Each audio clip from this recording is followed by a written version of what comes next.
Chapter 36. Then the people of the land took Jehoahaz the son of Josiah, and made him king in his father's stead in Jerusalem. Jehoahaz was 23 years old when he began to reign, and he reigned 3 months in Jerusalem. And the king of Egypt put him down at Jerusalem, and condemned the land in 100 talents of silver and a talent of gold. And the king of Egypt made Eliakim his brother king over Judah and Jerusalem, and turned his name to Jehoiakim. And Necho took Jehoahaz his brother, and carried him to Egypt. Jehoiakim was 25 years old when he began to reign, and he reigned 11 years in Jerusalem. And he did that which was evil in the sight of the Lord his God. Against him came up Nebuchadnezzar king of Babylon, and bound him in fetters to carry him to Babylon. Nebuchadnezzar also carried of the vessels of the house of the Lord to Babylon, and put them in his temple at Babylon. Now the rest of the acts of Jehoiakim, and his abominations which he did, and that which was found in him, behold, they are written in the book of the kings of Israel and Judah. And Jehoiakim his son reigned in his stead.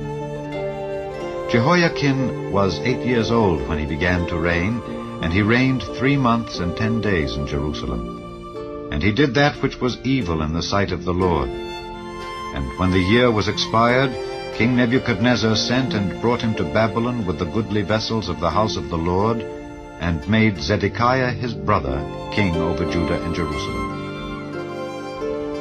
Zedekiah was 21 years old when he began to reign, and reigned 11 years in Jerusalem. And he did that which was evil in the sight of the Lord his God, and humbled not himself before Jeremiah the prophet, speaking from the mouth of the Lord. And he also rebelled against King Nebuchadnezzar, who had made him swear by God. But he stiffened his neck, and hardened his heart from turning unto the Lord God of Israel. Moreover, all the chief of the priests and the people transgressed very much after all the abominations of the heathen, and polluted the house of the Lord which he had hallowed in Jerusalem. And the Lord God of their fathers sent to them by his messengers, rising up betimes and sending, because he had compassion on his people and on his dwelling place. But they mocked the messengers of God, and despised his words, and misused his prophets, until the wrath of the Lord arose against his people, till there was no remedy. Therefore he brought upon them the king of the Chaldees, who slew their young men with the sword in the house of their sanctuary, and had no compassion upon young man or maiden, old man or him that stooped for age. He gave them all into his hand.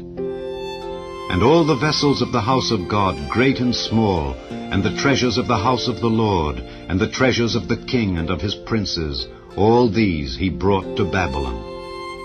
And they burnt the house of God, and brake down the wall of Jerusalem, and burnt all the palaces thereof with fire, and destroyed all the goodly vessels thereof. And them that had escaped from the sword carried he away to Babylon, where they were servants to him and his sons, until the reign of the kingdom of Persia, to fulfill the word of the Lord by the mouth of Jeremiah, until the land had enjoyed her Sabbaths. For as long as she lay desolate, she kept Sabbath, to fulfill 70 years. Now in the first year of Cyrus king of Persia, that the word of the Lord spoken by the mouth of Jeremiah might be accomplished, the Lord stirred up the spirit of Cyrus king of Persia, that he made a proclamation throughout all his kingdom, and put it also in writing, saying, Thus saith Cyrus king of Persia, All the kingdoms of the earth hath the Lord God of heaven given me, and he hath charged me to build him an house in Jerusalem, which is in Judah. Who is there among you of all his people? The Lord his God be with him, and let him go up.